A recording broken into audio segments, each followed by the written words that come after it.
All right, thank you guys for tuning in here to this video. This is my first time using this Whiteboard app, so bear with me as I try and figure it out along with showing you guys DNA replication as best as possible.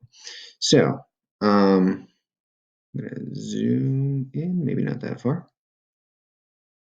Here we go. All right, so basically what we have to look at here is with our DNA, again, keep in mind we have our double helix, which, let's see.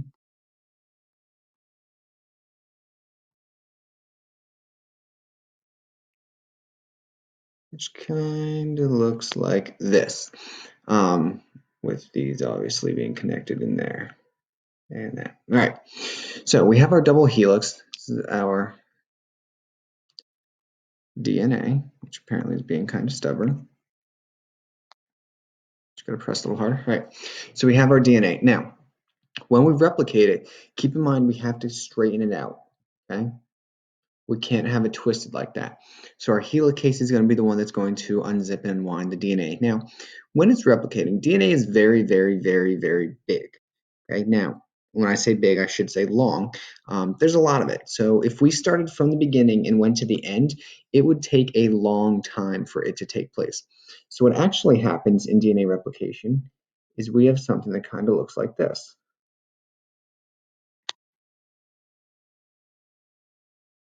where each of these bubbles are different replication areas. So these are what's known as, I'll put little dots there, there, there, there. That is what's known as our origin of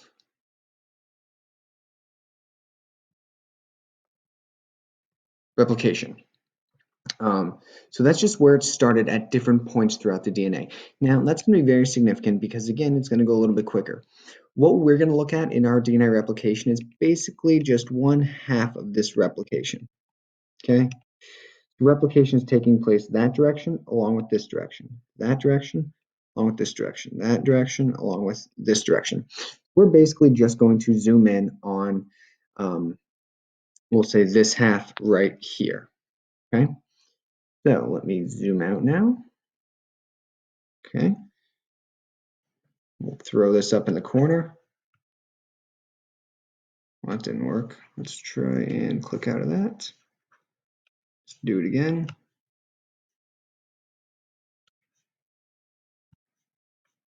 Let's take that up there. There we go. All right, so cool. So getting back to it now. In our DNA replication, again, we have that going on up there. What's going to take place next is we'll zoom in on 1/2. So now basically we have our DNA.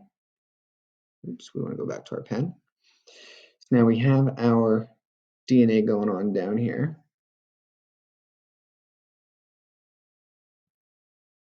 Okay. Now, actually, I'm going to draw that a little bit better for you.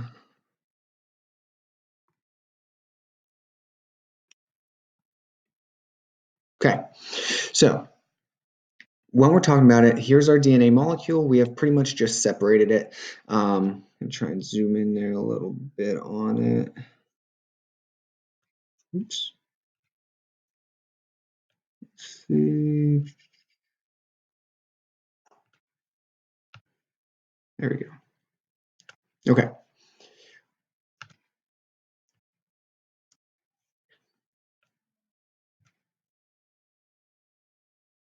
Okay, should be good.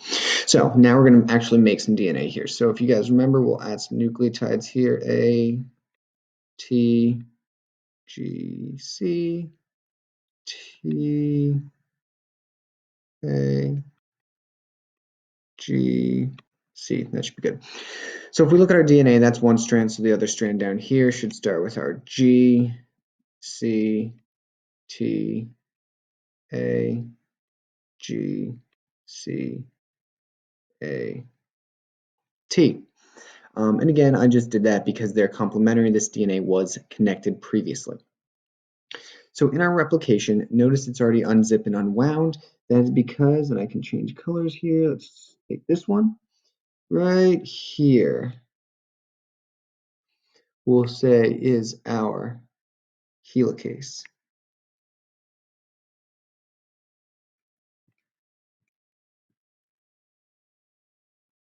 Now, keep in mind, yes, I know that's kind of sloppy. There we go. Try and fix that up a little bit.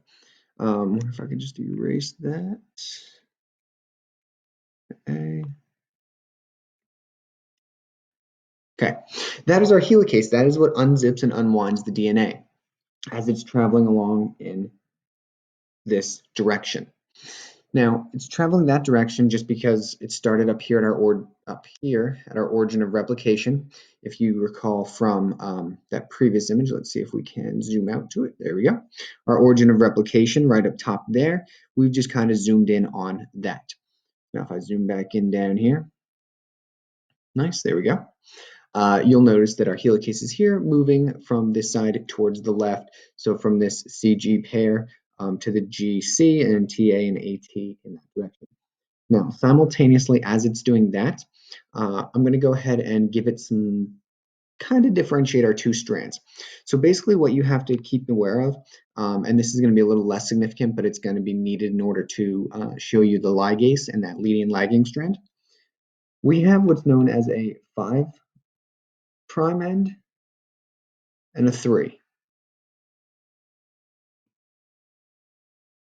Now, like I said, you don't really need to be worried about that. It's just going to be for simplicity issues for talking about the polymerase.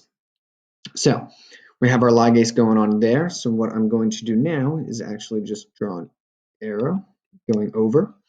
And then, and then I'm just going to redraw it and show you that way. So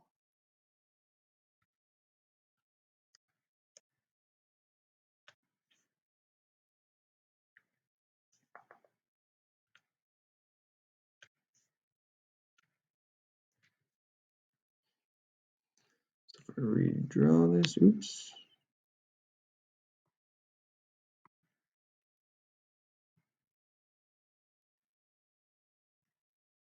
Like I said, bear with me here.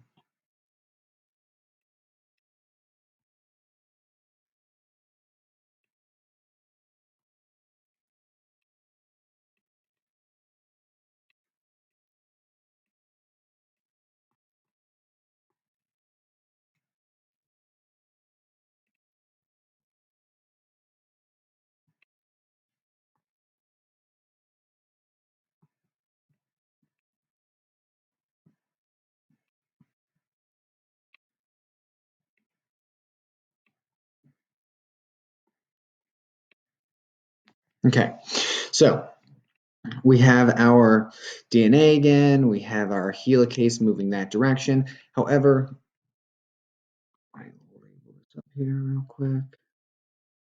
5, 3, 5. Now, DNA runs in opposite directions, which is why you have your 5' end here and 3 here, and the 5 or the 3 here and the 5 here. If you take your arms and kind of crisscross them, so putting one hand on your elbow and the other hand below that opposite elbow, that's kind of how DNA runs, with your hand side being, because you have 5 fingers, the 5' end on both hands. So then notice it goes in opposite directions. That's going to be how DNA goes as well. So again, our helicase is unzipping and winding as it travels through. Now, the unique thing about polymerase, if you guys remember, that's going to be our second enzyme that we're going to talk about, is that polymerase only travels in one direction. It only goes from 5 to 3. So I'm going to zoom in here. So the 5 to 3 would be starting up here. So we'll say our polymerase is going to be following right behind. Why is it doing that? That's weird, but that's okay. Right behind that strand, adding these nucleotides, this complementary. So G, C, T, A, G, as it's creating this new DNA strand. And it's creating it in the 5 to 3 direction. I'm not going to draw that 3 because it's a little tight there. So it can only travel 5 to 3. That's what's going to be our leading strand. So I will mark that as leading if I can type. Nope, don't want to do that. Stop it.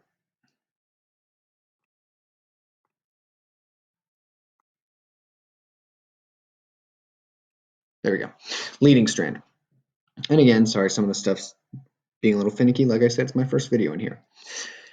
Now, the second one here is going to be our lagging strand, because again, it can only copy it in the 5 to 3 direction, whereas this one is going to be the 3 strand, 3 prime.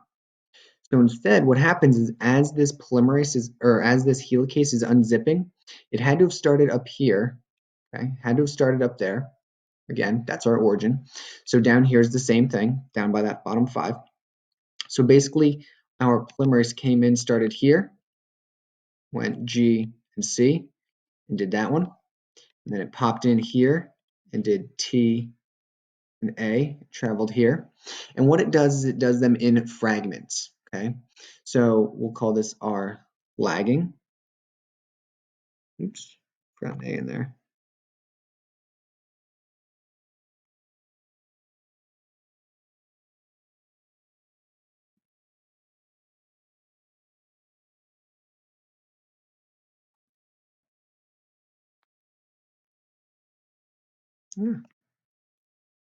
Okay, our lagging strand.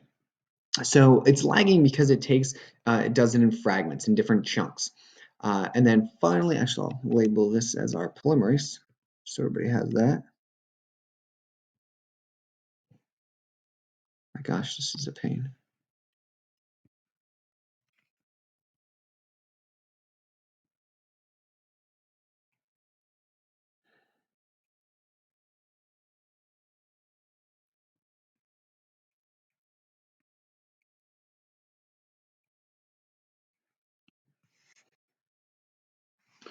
All right, we're just going to try and rewrite this because apparently it's being finicky.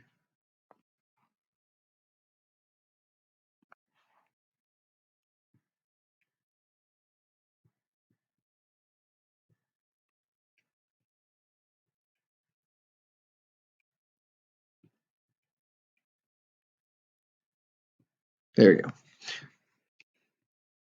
Our polymerase. So that's our polymerase, as is that, as is that. Uh, it's not all the same one molecule because again, this top one here follows it all the way through until the very end because it's going in the direction that it can travel from 5 to 3. The opposite ones, or the other ones rather, are doing it down here in small fragments or small chunks. And again, that's going to be known as our lagging strand. Now, the final aspect of this, so again, we just started with just our helicase and we added our polymerase. That's pretty much the bulk of what it is. I'm about to talk about ligase. Ligase is going to be something that helps to understand it, but isn't necessarily as essential as everything else. So zoom out a little bit more. There we go. Let's go ahead and draw this again in here. Oops.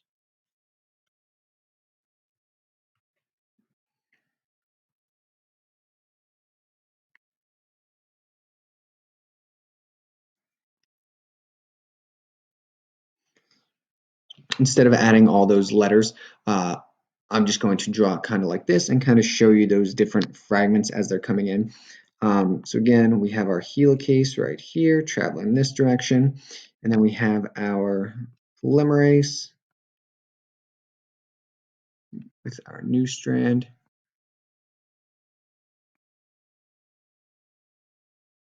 Zoom in on that actually.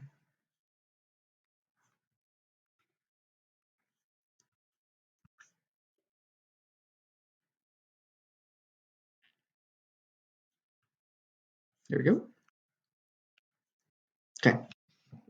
So we have our polymerase here traveling through, if I can get it to go. Adding those that direction. And then we have it also here adding in this direction in these small fragments. Now, what's going to happen eventually is that these fragments here are going to have to be connected. So in order to do so, there's a third enzyme, and we will make it this one here. It comes in and actually binds them together, okay, to create a solid strand of DNA, and that's going to be our ligase. I would have no problem writing. So that's going to be our ligase. So just to relabel all of these so everybody has a good understanding, we have our helicase, our polymerase,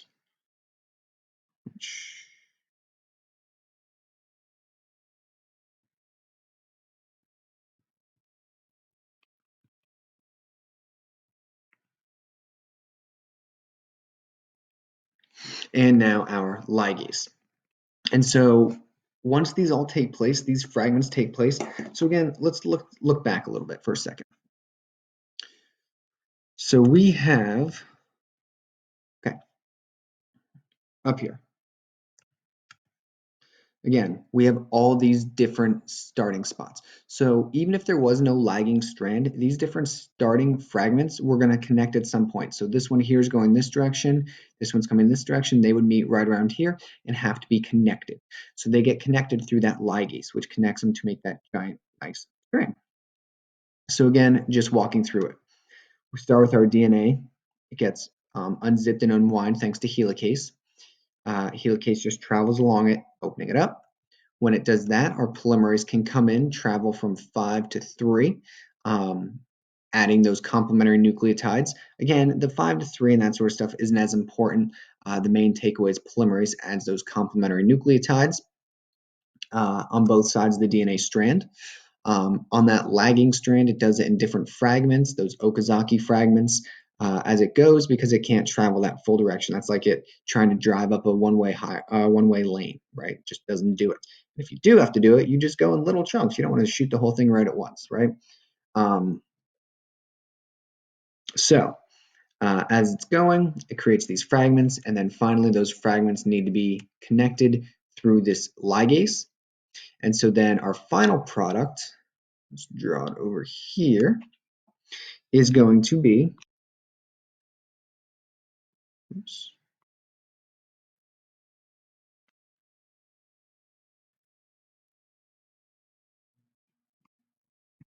come on now. There we go. Our final product is going to be our DNA strands, okay? And then each with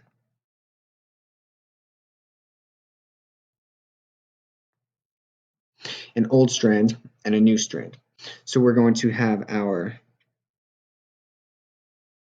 new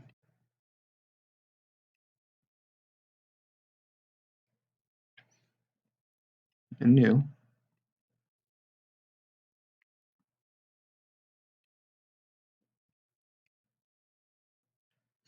with our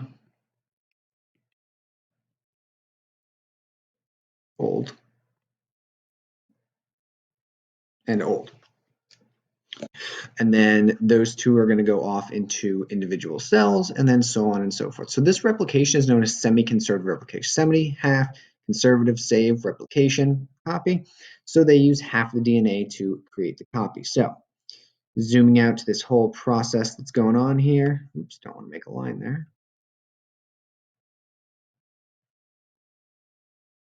Kind of the overview. I know it's a little sloppy. Again, my first time making this video, so it's a little tricky, but we'll keep practicing and see what we can do for the next ones. Again, overview of DNA replication. We have our DNA.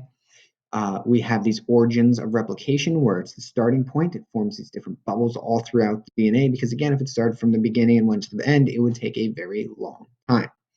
Helicase is our enzyme that's going to be the one to come in and unzip and unwind the DNA.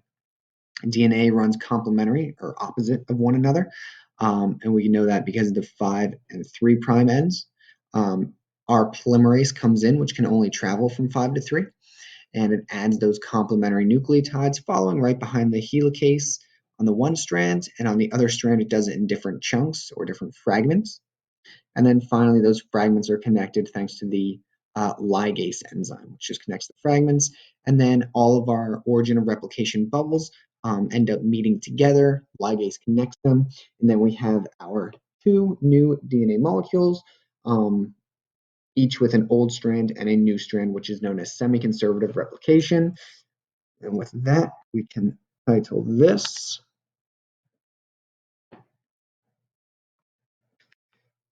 D